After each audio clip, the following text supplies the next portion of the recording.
Halo Tribuners, saat ini Anda sedang menyaksikan live update Tribun News Petang, edisi Rabu 2 Februari 2022. Seperti biasa, kami akan sajikan informasi terkini dari berbagai daerah yang akan dilaporkan secara langsung oleh reporter kami di lapangan. Bersama saya Dea Mita, inilah live update selengkapnya. Kita menuju kabar pertama, Tribuners. Banjir air mata mewarnai ibadah pemakaman Grace Karundeng, 18 tahun, mahasiswi asal Kabupaten Minahasa Utara yang meninggal dunia di Kanada. Pelayat dari berbagai kalangan hadir di rumah duka di Kelurahan Air Madidi, maksud kami Air Madidi Atas, Kecamatan Air Madidi, Kabupaten Minahasa Utara. Jenazah Grace Karundeng dikemumikan di makam keluarga di Air Madidi, Minahasa Utara. Dan untuk informasi lebih lengkapnya dan juga bagaimana situasi di sana akan disampaikan rekan Arthur Rompis, jurnalis dari Tribun Manado yang saat ini sudah bergabung bersama kami. Halo rekan Arthur. Ya, selamat malam Dea dan Tribuners. Selamat malam Arthur, bagaimana bisa Anda gambarkan tadi situasi atau suasana pemakaman dari Grace Karundeng ini? Ya, Tribuners dan Dea, jenazah Grace Karundeng dimakamkan pada kemarin tanggal 1 Februari tahun 2022. Jadi jenazah dimakamkan di pekuburan keluarga di Kelurahan Air Madidi Atas, Kecamatan Air Madidi, Kabupaten Minahasa Utara. Jadi sebelum jenazah dimakamkan, ada ibadah pemakaman yang dihadiri oleh kira-kira ribuan warga. Jadi ini warga datang dari mana saja, dari jemaat gereja, tetangga, kenalan, dan juga bahkan ada banyak dari pejabat-pejabat di Sulawesi Utara yang datang untuk memberikan penghormatan terakhir terhadap Grace Karundeng. Jadi Grace Karundeng ini adalah mahasiswa asal Minahasa Utara yang meninggal dunia secara misterius di Kanada, dan jenazahnya tiba pada pekan lalu dan baru dikubur pada hari Selasa kemarin. Demikian deh. Rekan Arthur, bisa Anda informasikan kembali terkait penyebab kematian Grace ini? Ya, hingga saat ini penyebab kematian dari Grace Karundeng masih misterius karena penyebab kematian itu diselidiki oleh aparat kepolisian dari Kanada. Jadi hasil otopsi diberikan pihak kepolisian Kanada kepada keluarga Grace Karundeng ini. Namun dari pihak keluarga kabarnya terinformasi tidak membuka surat tersebut. Jadi masih keluarga juga menurut percakapan dengan Tribun Manado dengan Ibunda Grace Karundeng, keluarga sudah ikhlas apapun yang terjadi. Apapun penyebab kematian dari Grace Karundeng ini tidak akan mengubah terjadi bahwa yang bersangkutan sudah meninggal dunia. Jadi seperti itu, ya. Ya. Kabarnya banyak pejabat juga yang bersimpati dengan apa yang musibah yang menimpa Grace ini, rekan Arthur. Ya, ini peristiwa Grace Karundeng ini sangat peristiwa kemanusiaan yang sangat menyayat hati dan memang viral dan diberitakan luas di Sulawesi Utara. Di sini termasuk Tribun Manado termasuk yang paling memberitakan peristiwa ini dengan gencar, dan tentu saja ini mendapat perhatian luas dari masyarakat. Jadi banyak sekali pelayat berlatar belakang kepala daerah dan politisi, di mana seperti Wali Kota Manado, kemudian Bupati Minut, Jona Ganda, kemudian ada juga beberapa kepala daerah dan dari anggota DPRD yang turut melayat. Kemudian ada juga yang memberi bunga papan tanda berduka dan juga memberikan ucapan bela sungkawa. Jadi Grace Karundeng ini hanyalah seorang mahasiswa biasa yang sekolah di Kanada, tapi kisah kematiannya, dan juga bukan hanya kisah kematian itu, tapi ketabahan dari keluarga menghadapi peristiwa yang memilukan itu sungguh menyayat hati, mengibakan hati, memberi juga inspirasi kepada warga lainnya untuk menyimak peristiwa kematian tersebut, termasuk para pelayat. Demikian deh. Baik, terima kasih rekan Arthur Rompis untuk laporan Terima Anda kasih. dari Manado. Selamat bertugas kembali.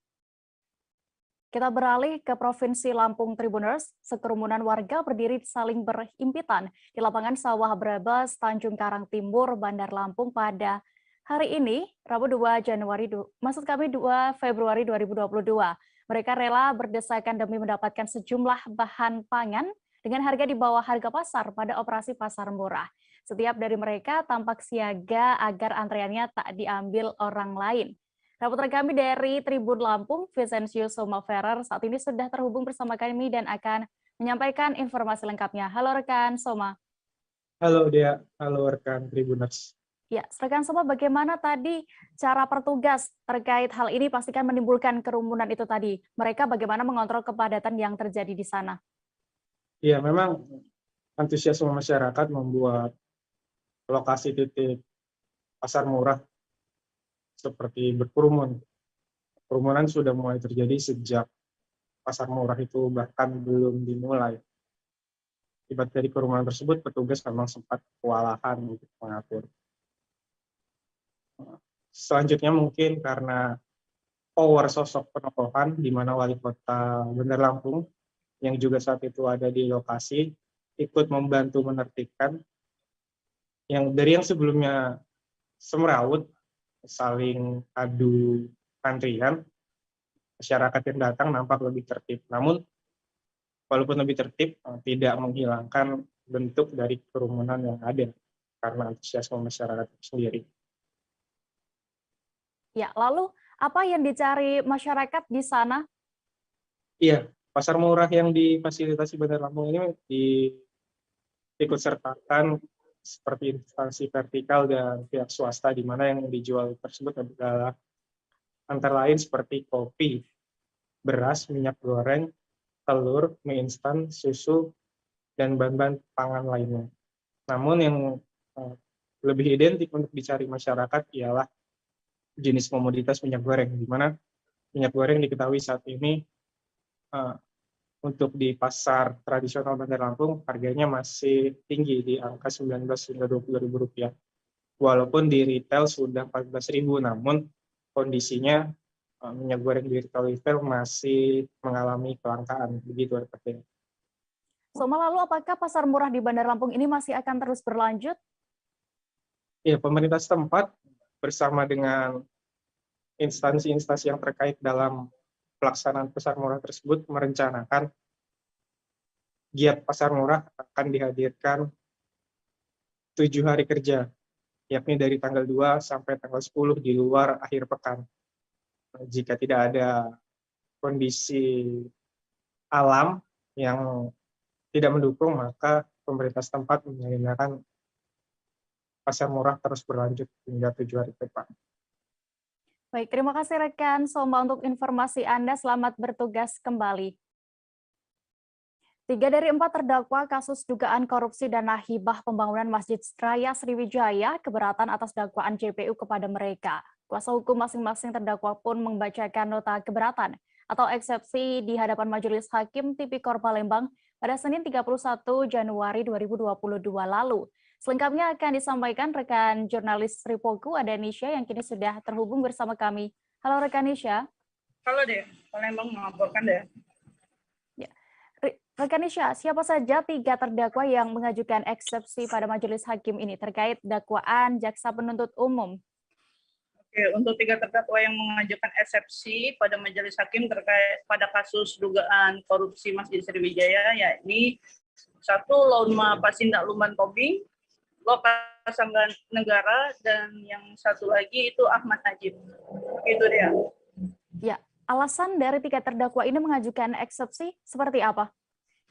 Diketahui melalui persidangan, ketiga terdakwa melalui kuasa hukum masing-masing menyatakan dakwaan JPU Kejati Sumsel itu dinilai oleh pihak terdakwa kabur, tidak jelas, dan membingungkan. Oleh karena itu, pihak terdakwa meminta pada Majelis Hakim untuk membatalkan dakwaan tersebut. Seperti itu deh.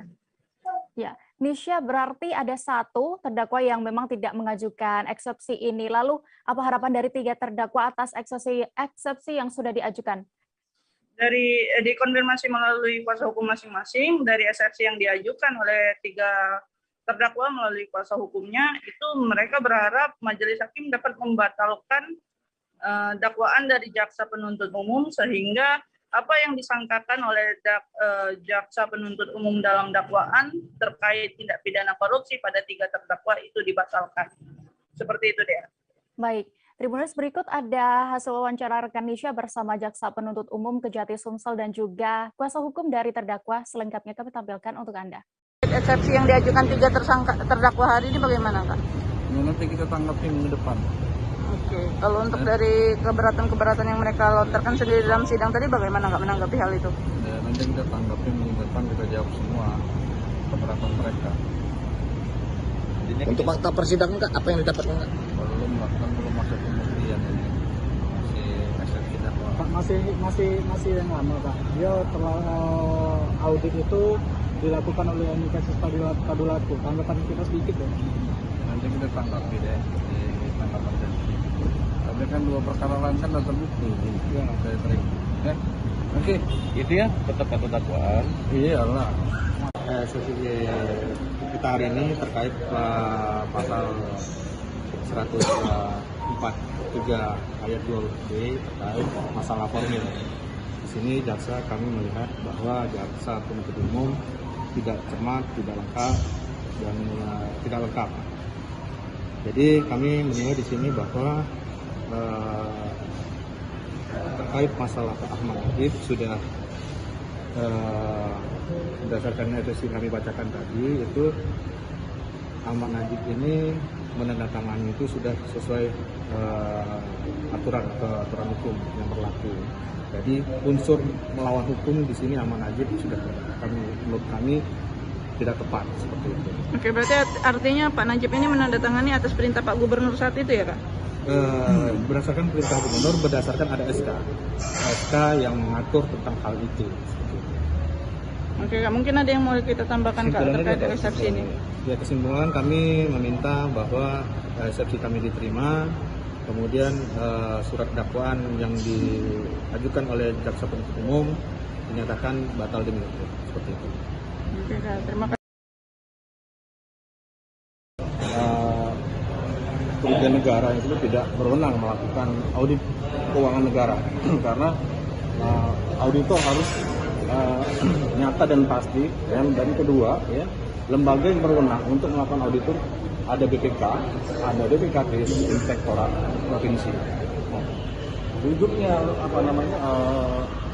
Universitas Tadulako itu tidak masuk dalam aturan perundang-undangan, ya. Tidak masuk di dalam lembaga yang berwenang melakukan audit kerugian negara dalam aturan Badan Pemeriksa Keuangan, peraturan Badan Pemeriksa Keuangan nomor 1 2012 bahwa kantor akuntan publik boleh mengaudit keuangan negara, tetapi ya audit tersebut punyanya BPK. Sudah ditunjuk ya. Sudah ditunjuk BPK. Penyidik boleh, tapi penyidiknya kantor akuntan publik. Penyidik jaksa melakukan menunjuk kantor akuntan publik untuk melakukan audit kerugian negara.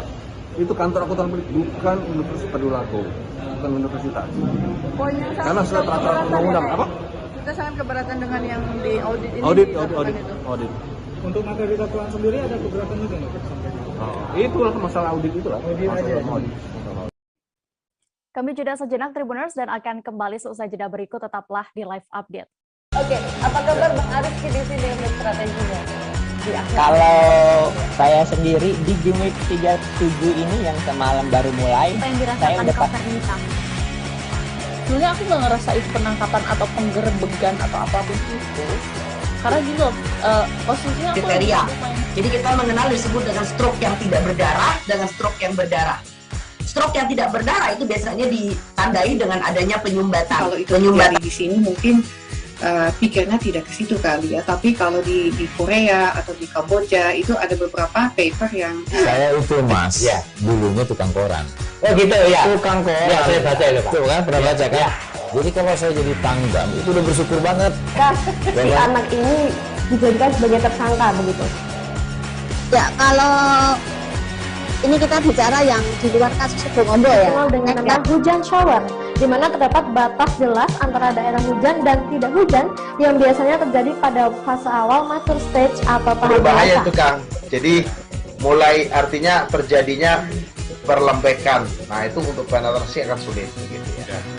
Dok, saya ini menurut saya memang tidak mudah, bukan urusan tanah diambil.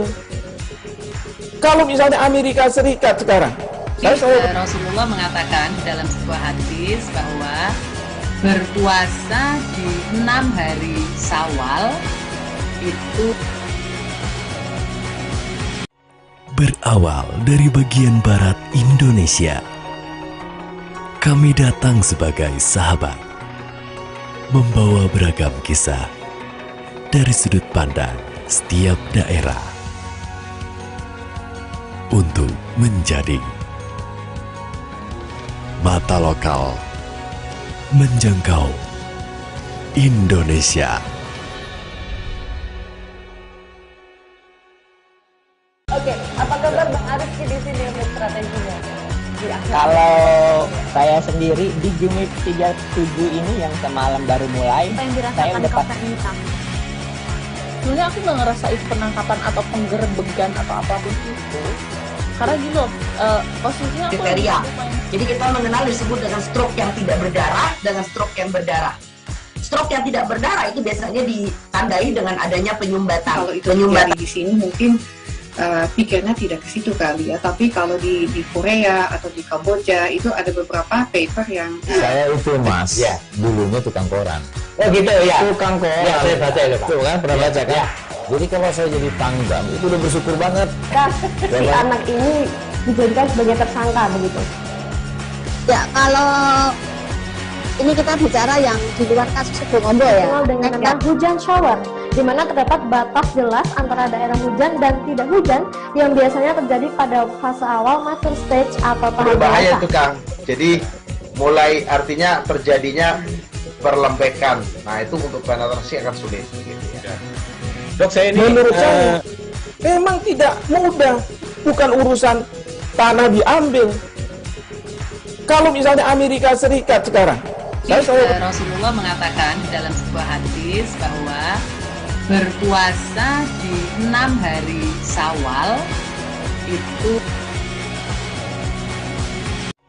Berawal dari bagian barat Indonesia, kami datang sebagai sahabat, membawa beragam kisah dari sudut pandang setiap daerah untuk menjadi mata lokal menjangkau Indonesia. Oke, apa kabar Bang Arif di sini untuk strateginya? Kalau saya sendiri di Jumit 37 ini yang semalam baru mulai, Apa yang saya dirasakan udah Kakak Intan? Sebenarnya aku nggak ngerasain penangkapan atau penggerbegan atau apapun itu. Karena gitu loh, posisinya aku kriteria. Jadi kita mengenal disebut dengan stroke yang tidak berdarah dengan stroke yang berdarah.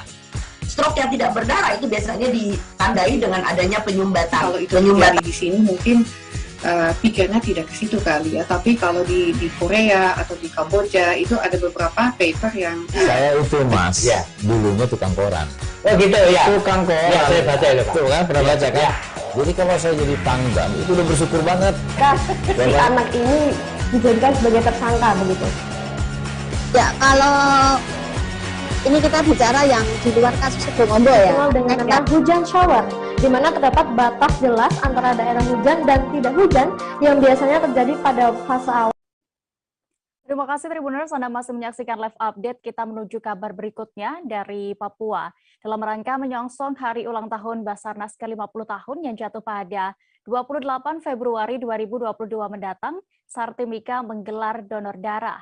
Kegiatan donor darah ini dilakukan di Aula Sartimika pada hari ini, Rabu 2 Februari 2022, tadi pagi oleh tim medis dari RSUD Mimika. Bagaimana kegiatan ini berlangsung akan disampaikan reporter Tribun Papua, ada Marcelinus Labulela yang sudah ada di sana. Halo rekan Marcel. Ya, selamat malam rekan Dea.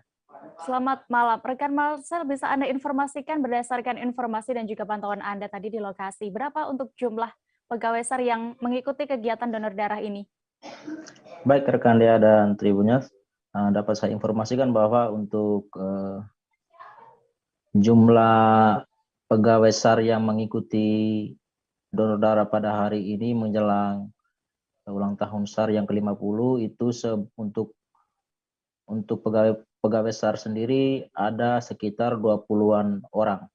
Namun tidak hanya 20-an pegawai SAR, namun didukung lagi oleh teman-teman dari TNI Polri dan juga instansi lain yang ada di Kabupaten Mimika.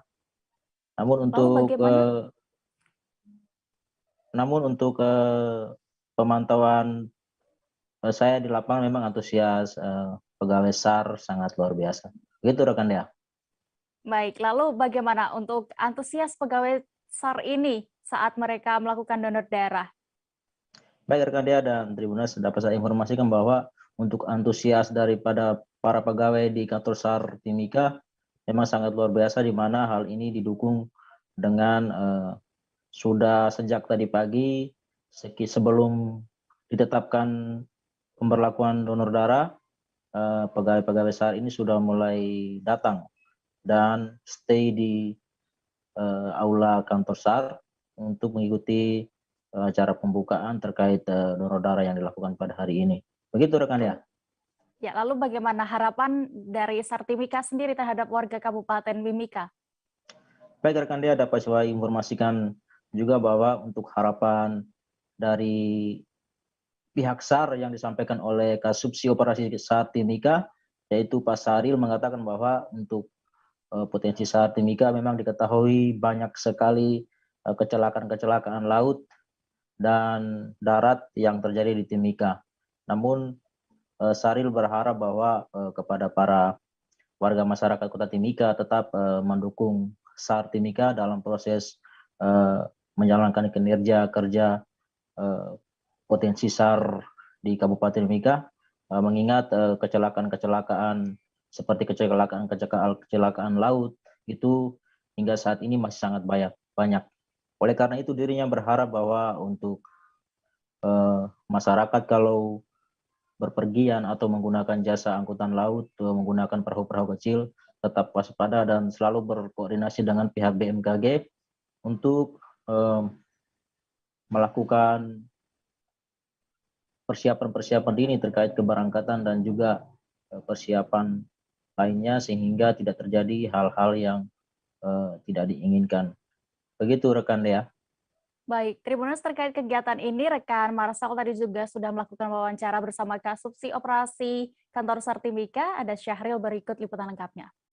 Hari ulang tahun Mas Basarnas yang ke-50 ini, semoga pelayanan SAR di Kabupaten Mimika dapat berjalan maksimal dan dapat didukung oleh masyarakat luas di Kabupaten Mimika ini, dan potensi-potensi yang ada kita bisa bekerja sama secara solid, dan harapan kita juga mudah-mudahan jumlah risiko kecelakaan di laut ataupun di udara tidak ada, harapan kami. Pasangan suami istri di Kabupaten Sintang, Kalimantan Barat harus berurusan dengan polisi karena diduga telah mencuri puluhan sepeda motor. Dalam aksinya, kedua pelaku yang diketahui berinisial AR dan ER ini bahkan mengajak serta anaknya yang masih kecil. Keduanya kini sudah ditetapkan sebagai tersangka dan dilakukan penahanan.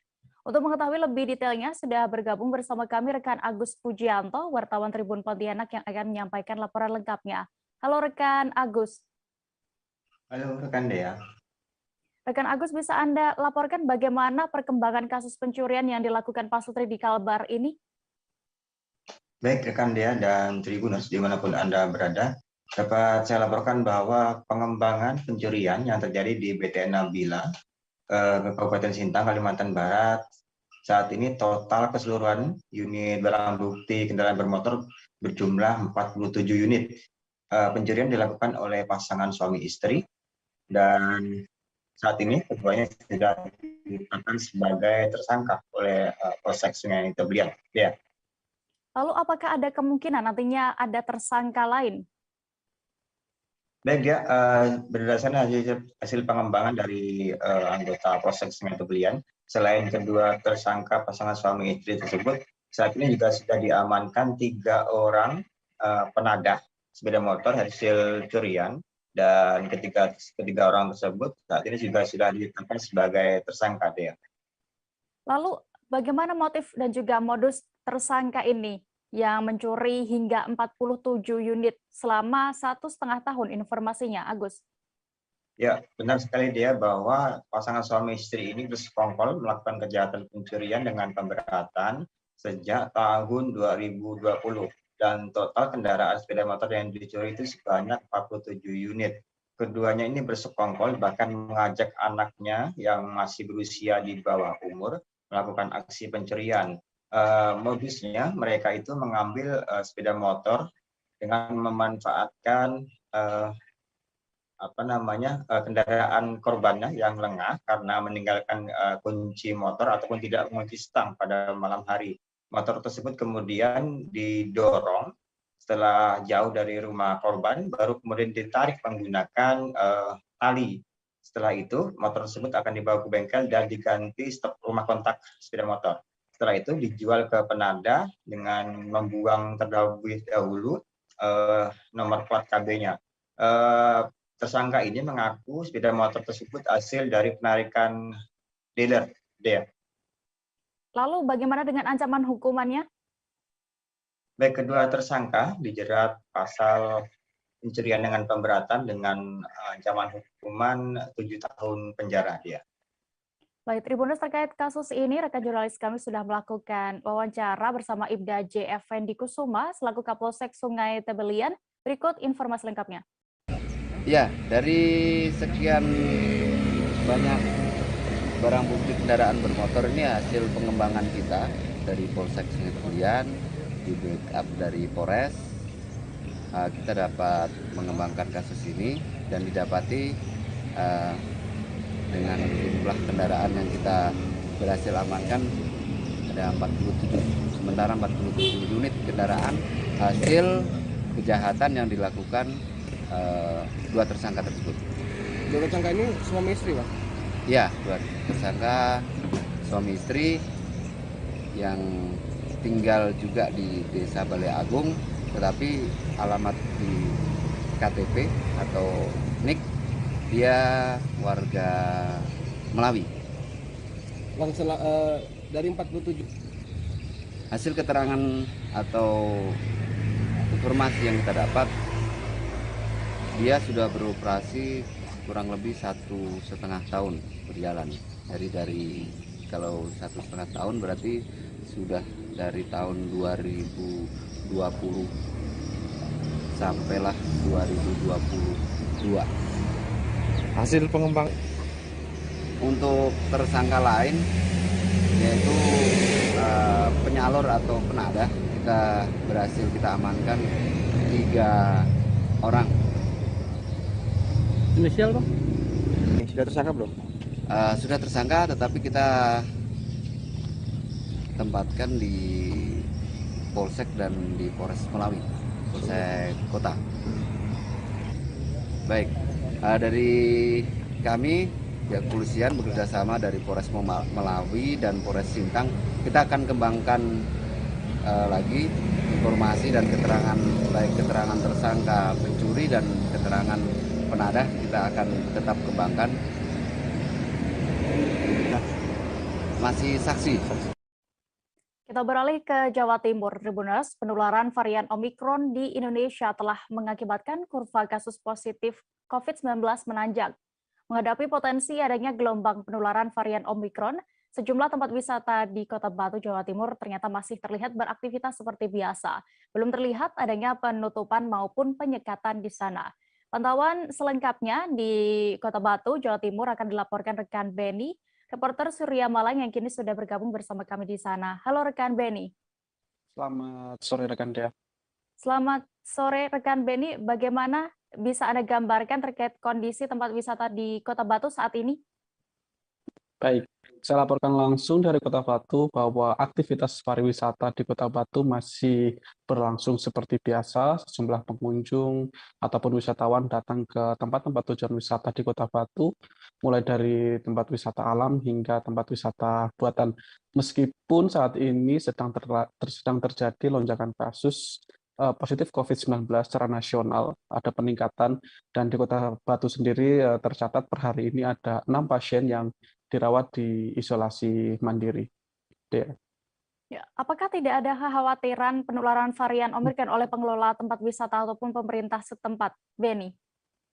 Ya, sejujurnya ada kekhawatiran tersebut, namun memang sejauh ini pengelola wisata juga mengalami dilema karena kalaupun harus menutup, itu artinya juga akan berdampak kerugian bagi usaha mereka. Di satu sisi yang lain, mereka juga khawatir akan potensi penularan karena tempat wisata bagaimanapun juga membutuhkan manusia atau orang yang datang ke sana untuk berwisata, dan ketika mereka datang terjadi kerumunan, jika tidak dengan protokol kesehatan yang ketat, potensi penularan bisa saja terjadi. Sementara itu, pemerintah Kota Batu masih belum mengeluarkan peraturan yang secara resmi mengatur adanya protokol supaya potensi penularan varian Omikron ini tidak terjadi di Kota Batu, sehingga pelaku usaha juga saat ini masih wait and see seperti apa regulasi yang dikeluarkan pemerintah Kota Batu. Jikapun nanti sudah keluar, mereka mengatakan akan mengikuti peraturan tersebut ya. Ya, terakhir rekan Beni, lalu bagaimana dengan kebijakan yang sudah dikeluarkan oleh Pemkot Batu terkait keadaan ini? Ya, seperti yang saya sampaikan tadi, masih belum ada kebijakan resmi. Pemerintah Kota Batu hanya mengumumkan kasus-kasus seperti biasanya yang setiap hari dilaporkan, tapi tidak ada kebijakan baru yang bisa ataupun meminimalisir potensi penularan varian Omikron di Kota Batu. Pantauan saya di lapangan, sejumlah tempat wisata masih beraktivitas seperti biasa, seperti di alun-alun, kemudian di Jatim Park 1, 2, dan 3, kemudian sejumlah tempat wisata alam lainnya, termasuk tempat-tempat warung kopi, juga masih beraktivitas seperti biasa, dan hingga sore ini belum ada keterangan resmi dari pemerintah Kota Batu khususnya seperti apa regulasi untuk menekan potensi penularan ini. Ya. Baik, terima kasih rekan Beni untuk laporan Anda dari Kota Batu. Selamat bertugas kembali. Tribuners, informasi tadi sekaligus menutup perjumpaan kita dalam live update kali ini. Lantaran masih di tengah pandemi, kami kembali mengingatkan untuk Anda selalu menerapkan protokol kesehatan dimanapun berada, meski sudah mendapatkan vaksin 2 dosis lengkap. Jangan lupa juga saksikan live update Tribun News esok hari di seluruh kanal YouTube Tribun Network. Saya Diamita beserta kru yang bertugas pamit. Terima kasih dan sampai jumpa. Jangan lupa like, subscribe, dan share ya!